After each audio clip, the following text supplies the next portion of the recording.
जमुना में जाओ कान्हा पायल मोरी बाजे, जमुना में जाओ कान्हा पायल मोरी बाजे।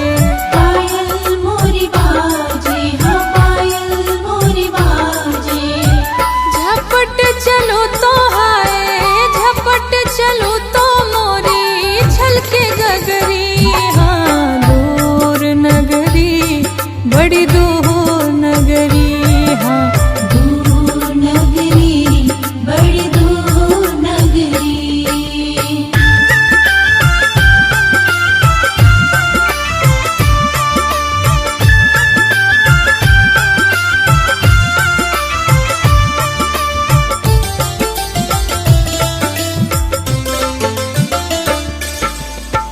रात में आओ कान्हा डर मोहे लागे है, रात में आओ कान्हा डर मोहे लागे। डर मोहे लागे, हाँ डर मोहे लागे। दिन में आओ तो हाय, दिन में आओ तो देखे सारी नगरी। हाँ दूर नगरी, बड़ी दूर नगरी। हाँ दूर नगरी, बड़ी दूर नगरी।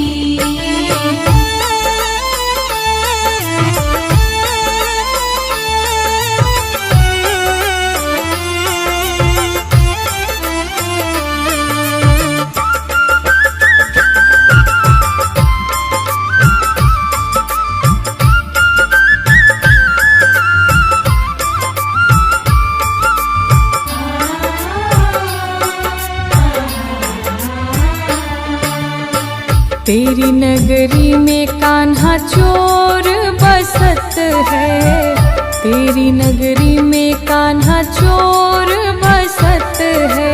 चोर बसत है, हाँ चोर बसत है। लूट लेवे जी हाय, लूट लेवे जी मोरी नख चुनरी। हाँ दूर नगरी, बड़ी दूर नगरी। दूर नगरी, बड़ी दूर नगरी। दूर नगरी, बड़ी दूर नगरी।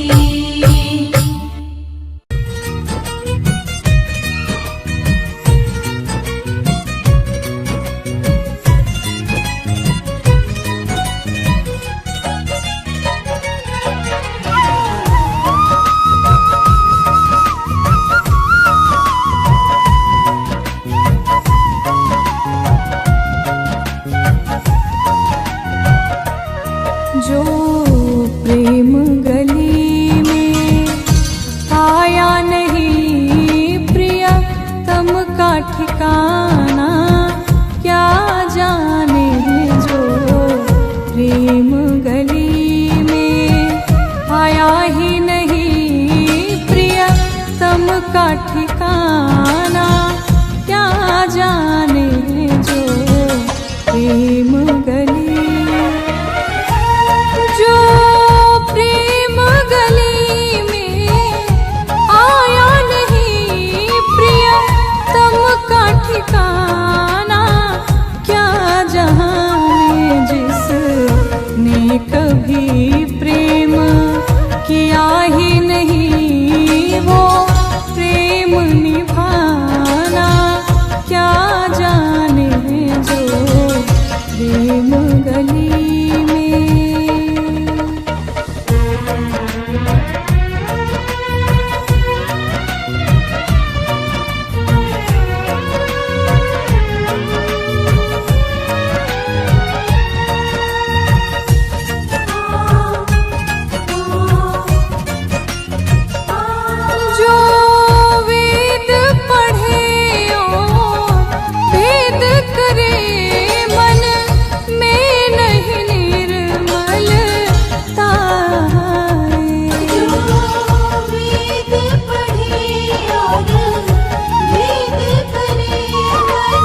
करना चाहे, ज्ञान कहे भगवान को पाना, क्या जाने जो प्रेम गली में।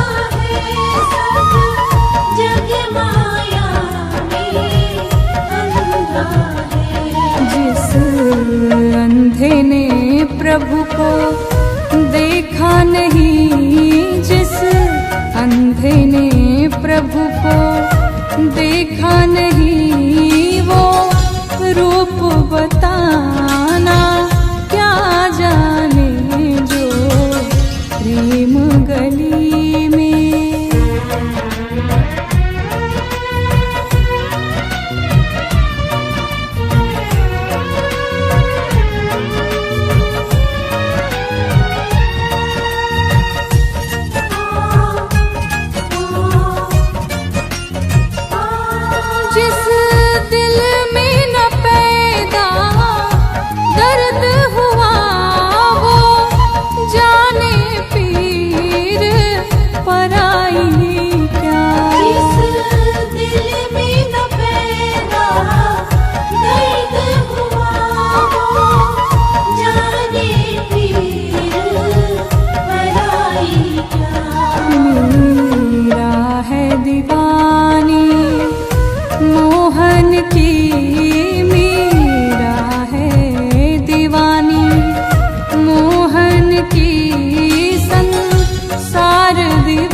प्रेम का अर्थ अगर देखा जाए तो सत्य में है प्रेम का अर्थ त्याग।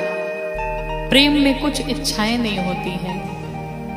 और एक बार जब उद्धव जी गोपियों के पास पहुंचे, जाकर के उन्हें ज्ञान की चर्चा करने लगे, तब उल्टा गोपियों ने उन्हें प्रेम की बात बताई और कहती हैं क्या कि ये तो प्रेम की बात है उद्धव, कि ये तो प्रेम की बात है उद्धव,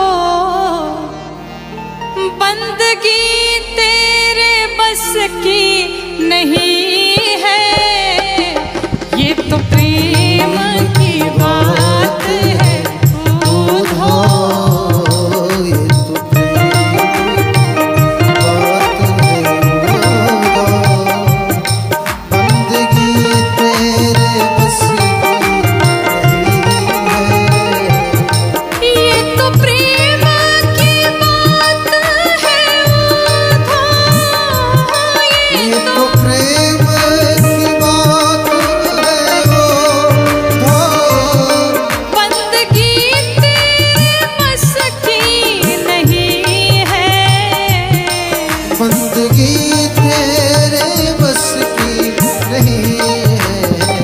ऐसा क्यों?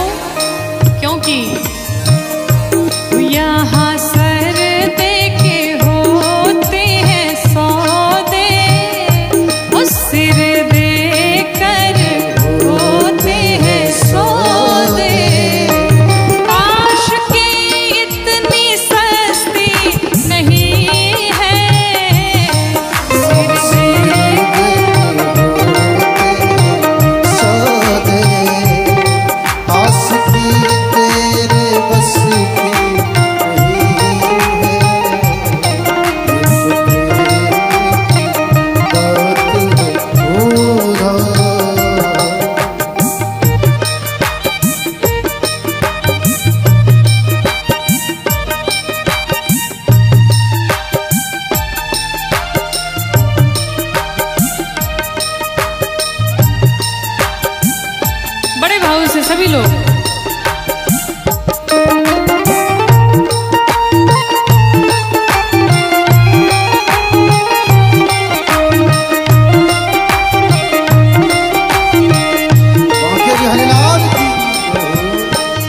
कुछ लोग प्रश्न करते हैं कि पूजा करने का समय क्या है, भक्ति करने का समय क्या है। तो महाराज, पूजा एक अलग विधि है और प्रेम एक अलग विधि है।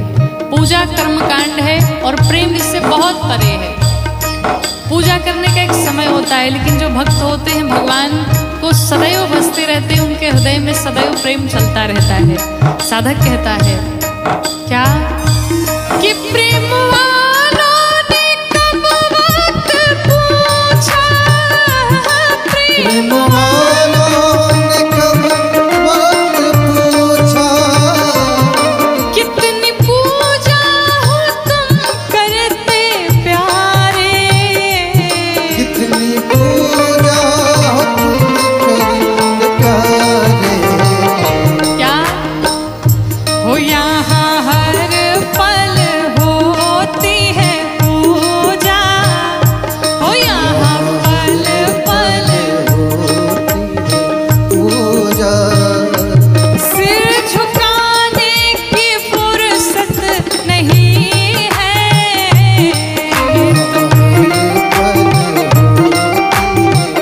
पूजा सिर झुकाने की फुर्सत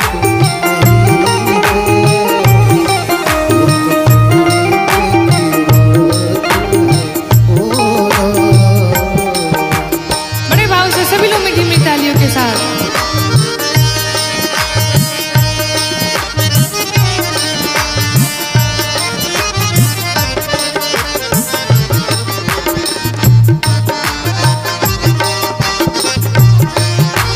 बोली राघवेंद्र सरकार की।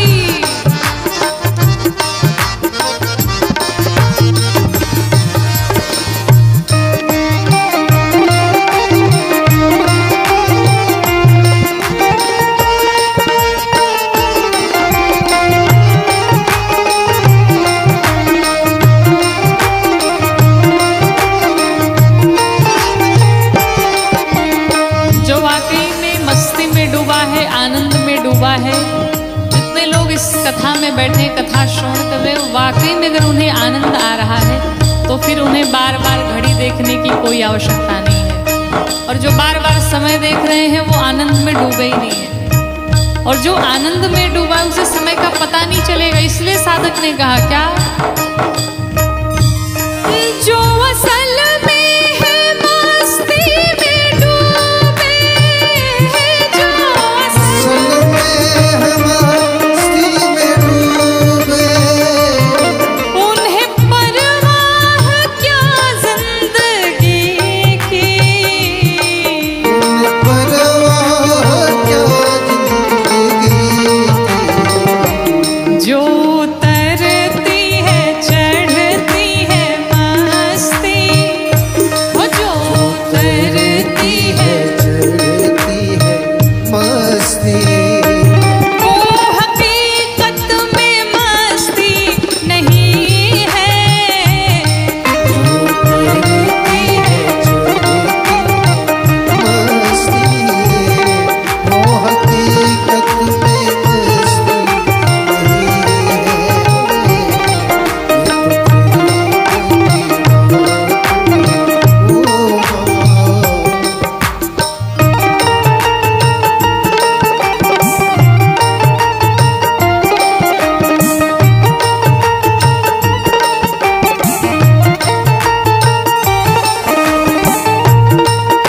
भाई वहां से तुम तेरे से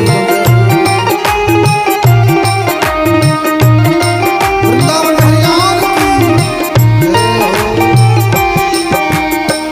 कहते हैं कि जिनकी नजरों में है श्याम प्यारे, जिनकी नजरों में है श्याम प्यारे, वो तो रहते हैं जग से निराले, वो तो रहते हैं जग से न्यारे। जिनकी नजरों में मोहन समाए,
प्यारे, भगवान सिर्फ और सिर्फ प्रेम के वशीभूत होते हैं, और प्रेम में पड़ के न जाने भगवान ने भक्तों के लिए क्या क्या नहीं किया।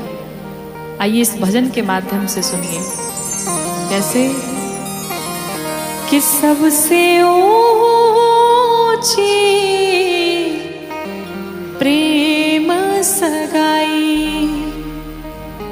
सबसे ऊंची प्रेम सगाई, सबसे ऊंची प्रेम सगाई, सबसे ऊंची प्रेम सगाई, सबसे ऊंची प्रेम सगाई। क्या किया भगवान ने? दुर्योधन के मेवा त्यागे, दुर्योधन के मेवा त्यागे, दुर्योधन के मेवा त्यागे, दुर्योधन के मेवा त्यागे, साग विदुर घर खाई,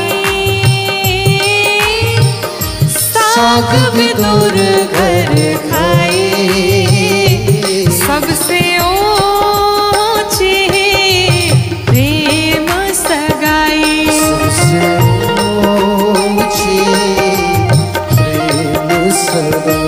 भगवान ने दुर्योधन के 56 भोग का त्याग करके और विदुर जी के घर गए और जाकर के वहां पर केले के छिलके भगवान बड़े प्यार से पाए जा रहे हैं। और भगवान ने क्या किया सुनिए,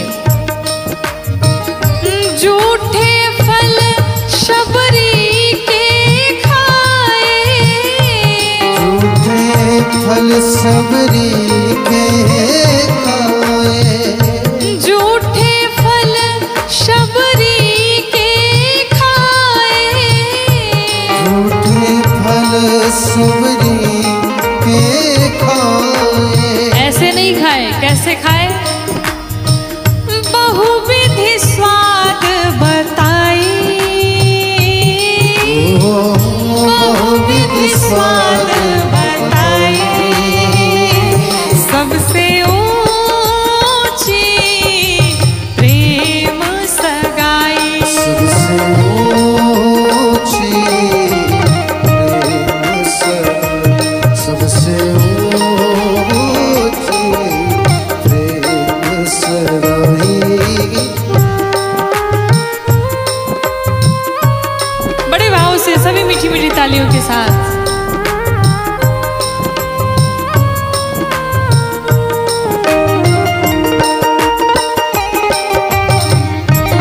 राघवेंद्र सरकार की जय हो। आइए भाव से भक्ति से। दर्शन करिए। राजसुयाज्ञ युधिष्ठिर कीन्हा, राजसूयाज्ञ युधिष्ठिर कीन्हा, राजसुयाज्ञ युधिष्ठिर कीन्हा, राजसूयाज्ञ युधिष्ठिर कीन्हा, तामे झूठ उठाई, तामे झूठ उठाई, सबसे ऊंची प्रेम सगाई, सबसे ऊंची प्रेम सगाई, सबसे ऊंची प्रेम सगाई। और प्रेम के ही वशीभूत होकर के भगवान सारथी बन गए। कहते हैं प्रेम के वश पारथ रथ हाक्यों, प्रेम के बस भारत माता, प्रेम के वश पारथ रथ हाक्यों, प्रेम के बस भारत रथ हाक्यों, भूल गए ठकुराई, भूल गए ठकुराई,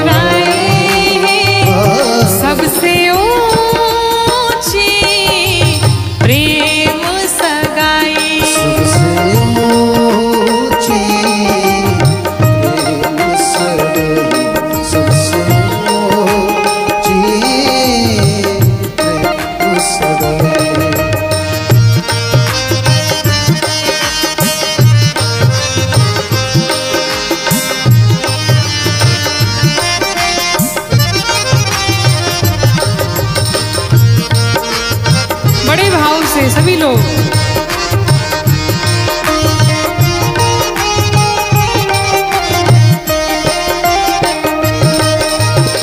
और कहते हैं ऐसी प्रीति बढ़ी वृंदावन, ऐसी प्रीत बढ़ी वृंदावन, ऐसी प्रीति बढ़ी वृंदावन, ऐसी प्रीत बढ़ी वृंदावन, गोपियन नाच नचाई, गोपियन नाच नचाई, सबसे ऊंची प्रेम सगाई, सबसे ऊंची प्रेम सगाई, सबसे ऊंची प्रेम सगाई। और कहते हैं क्या? प्रेम के बस नृप सेवा कीन्ही, प्रेम के बस नृप सेवा कीन्ही, प्रेम के बस नृप सेवा कीन्ही, प्रेम के बस नृप सेवा कीन्ही, आप बने हरि नाई, आप बने हरि नाई। सबसे ऊंची प्रेम सगाई, सबसे ऊंची प्रेम सगाई, सबसे ऊंची प्रेम सगाई।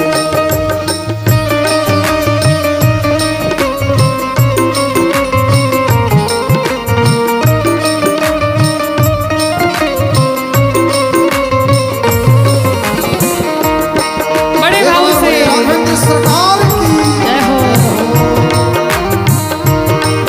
अयोध्या धाम की जय हो।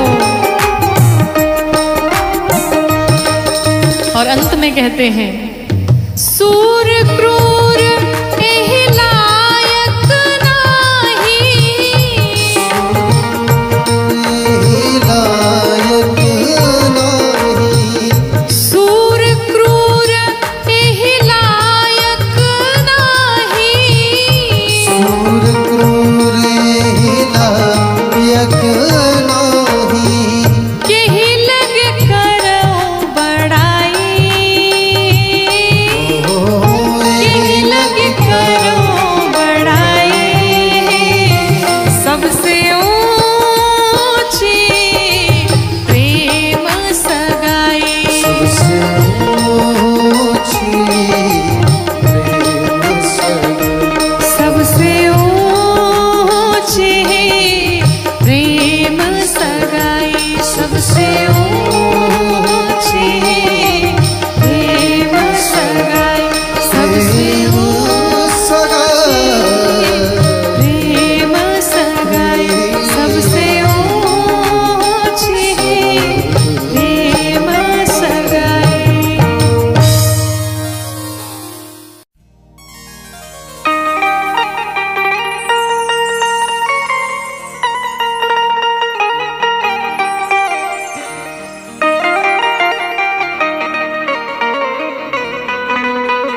सभी लोग।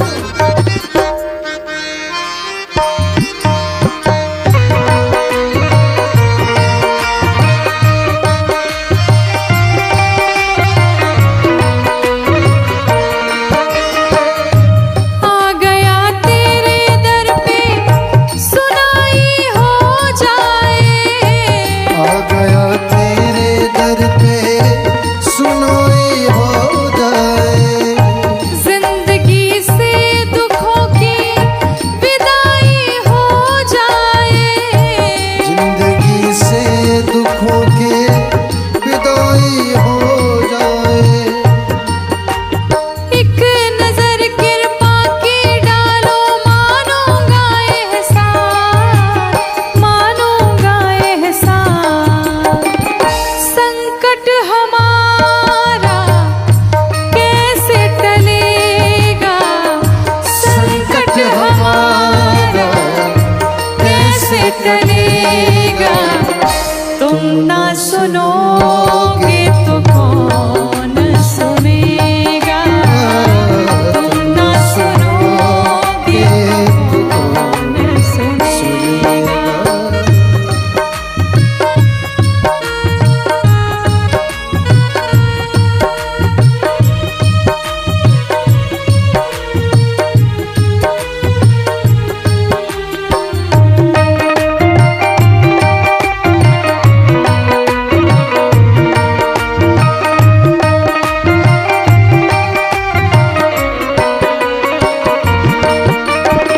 गोविंद भक्त कहता है, नाथ पानी है सर के ऊपर, मुसीबत अड़ गई है, कौन है सर के ऊपर मुसीबत लड़ गई है, आज हमको तुम्हारी जरूरत पड़ गई है, आज हमको तुम्हारी जरूरत पड़ गई है। अपने हाथ से हाथ पकड़ लो, मानूंगा एहसान, मानूंगा एहसान। साथ हमारे कौन चलेगा,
सहारा बिन तेरे घनश्याम सावरिया मेरे हो मेरा कोई ना सहारा बिन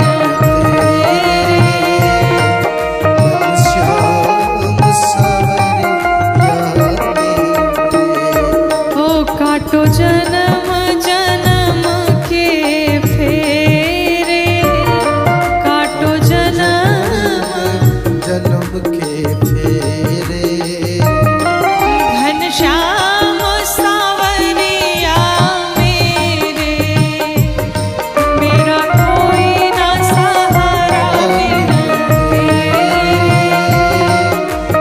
श्याम सावरिया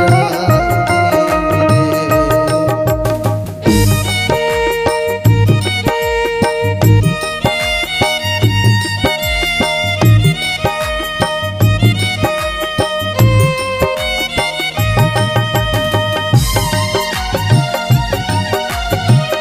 भाई वहाँ से जुड़ते हुए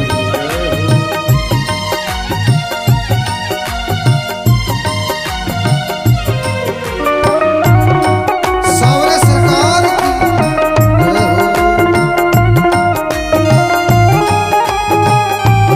राधा रानी की भक्त कहता है नाथ तेरे बिन मेरा कौन यहाँ तेरे बिन मेरा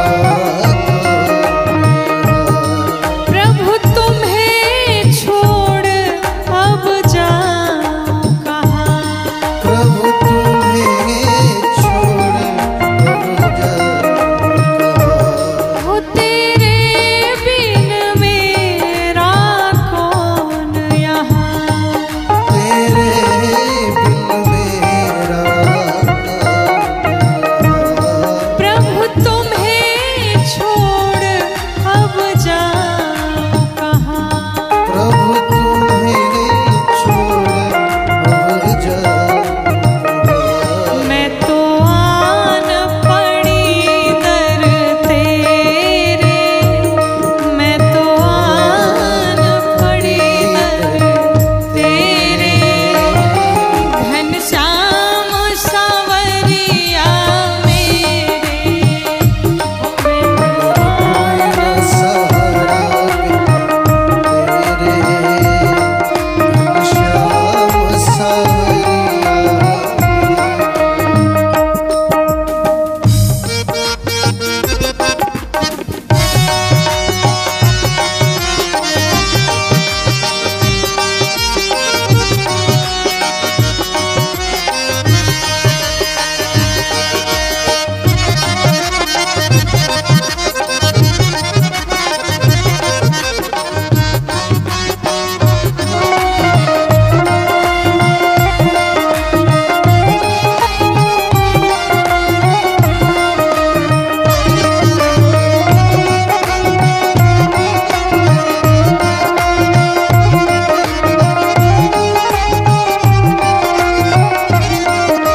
भक्त कहता है नाथ अब एक क्षण का भी विलंब ना करिए। ये जो मेरे नयन हैं आपको देखने के लिए तड़प रहे हैं, बेचैन हैं। ऐसे मेरे नैना कब से तरस रहे मेरे नैना कब से तरस रहे सावन भादो जस बरस रहे सावन भादो जैसे बरस रहे ओ मेरे नैना कब से तरस रहे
ले आओ।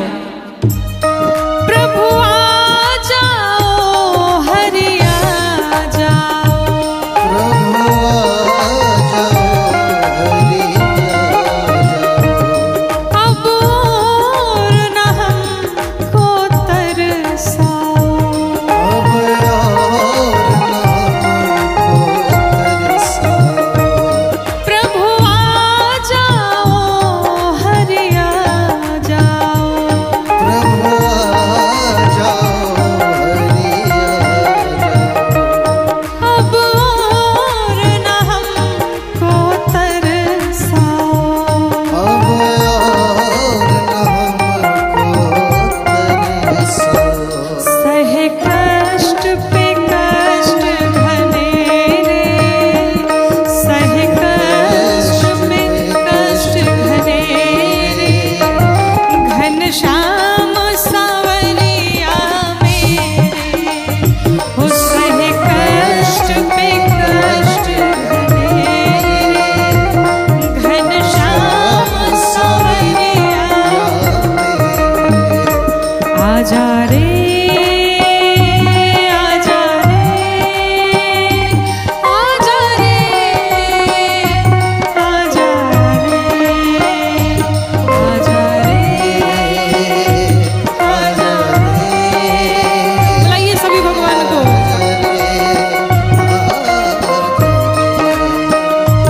आजा रे, आजा रे, आजा रे, आजा रे, आजा रे, आजा रे, आजा रे, आजा रे, आजा रे, आजा रे, आजा रे, आजा रे, आजा रे,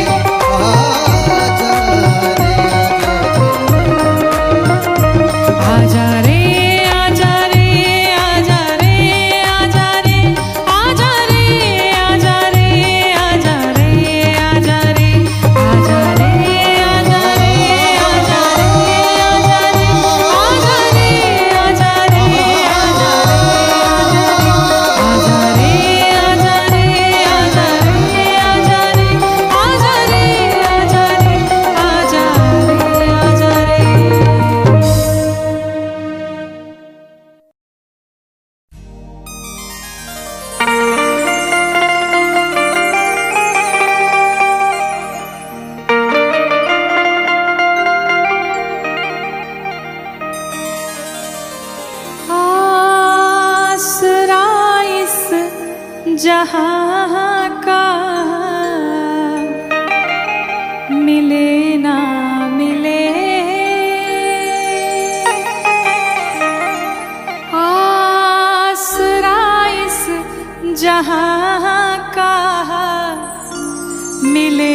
बसे ना बसे मेरे दिल में बसेरा तेरा चाहिए आसरा इस जहां का मिले ना मिले।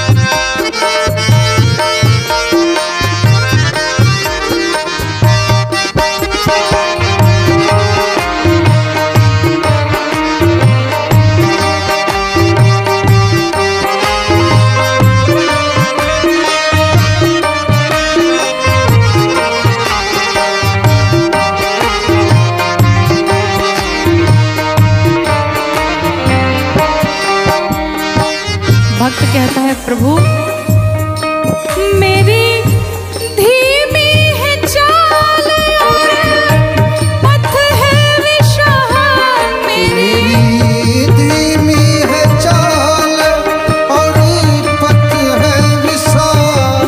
हर कदम पर मुसीबत है तू ही संभाल।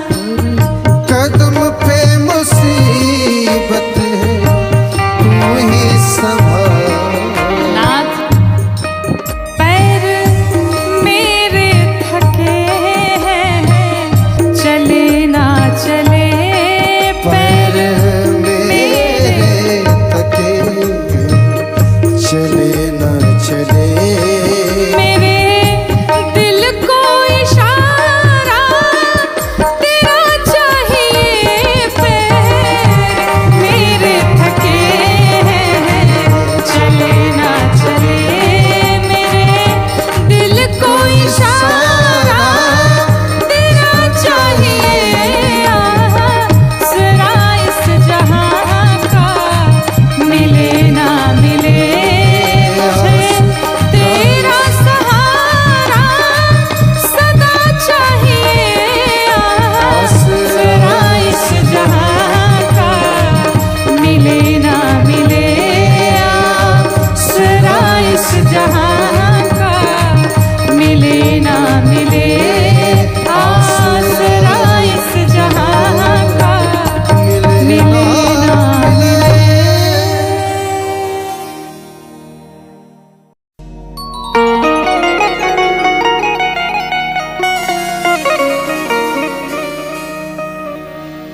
प्रभु सब में समभाव विराजे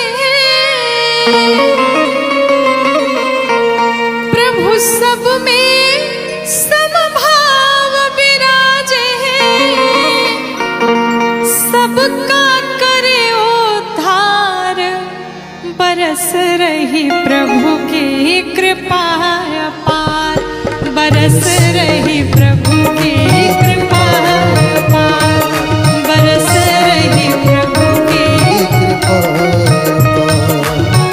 प्रभु सब में समभाव विराजे प्रभु सब में समभाव विराजे। सबका करे उद्धार बरस रही प्रभु की कृपा अपार बरस रही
शरण को।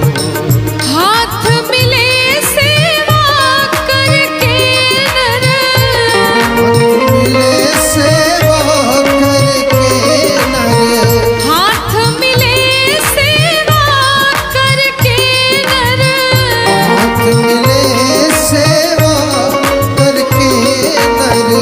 मानव जन्म सुधार बरस रही प्रभु की कृपा अपार।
ले, श्रद्धा भक्ति से जीवन भर ले।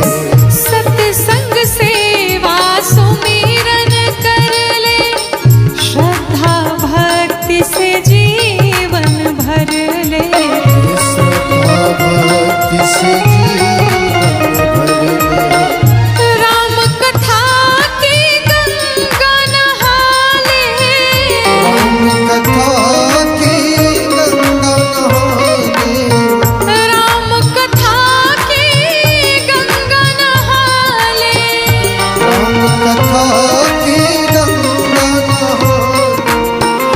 भिक्षु कहे पुकार, बरस रही प्रभु की कृपा अपार। बरस रही प्रभु की कृपा अपार। बरस रही प्रभु की कृपा अपार। बरस रही प्रभु की कृपा अपार। बरस रहे प्रभु की कृपा अपार। बरस रहे प्रभु की कृपा अपार।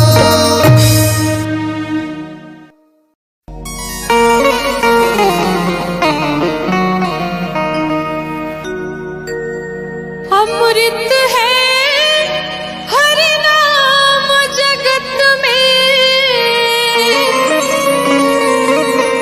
अमृत है हरि नाम जगत में। इसे छोड़ विषय विष पीना क्या, हरे हरि नाम नहीं तो जीना क्या। हरि नाम नहीं तो जीना क्या। हरि नाम नहीं तो जीना क्या। हरि नाम नहीं तो जीना क्या। अमृत है हरि नाम जगत में, अमृत है हरि नाम जगत में। इस छोड़ विषय विष पीना क्या। हरि नाम नहीं तो जीना क्या। हरि नाम नहीं तो जीना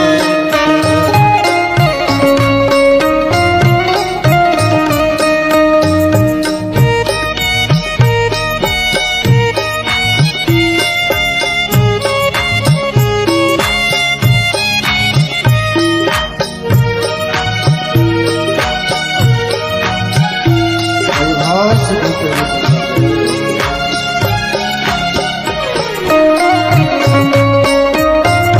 अमन समाज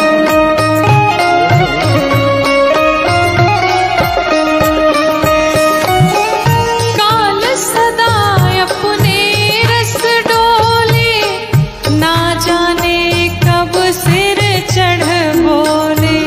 एक काल सदा अपने रस डोले, ना जाने कब से। काल सदा अपने रस डोले, ना जाने कब सिर चढ़ बोले।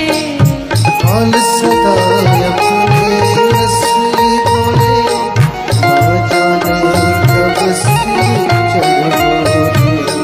हरि का नाम जपो निस्वासर, हरि का नाम जपो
फिर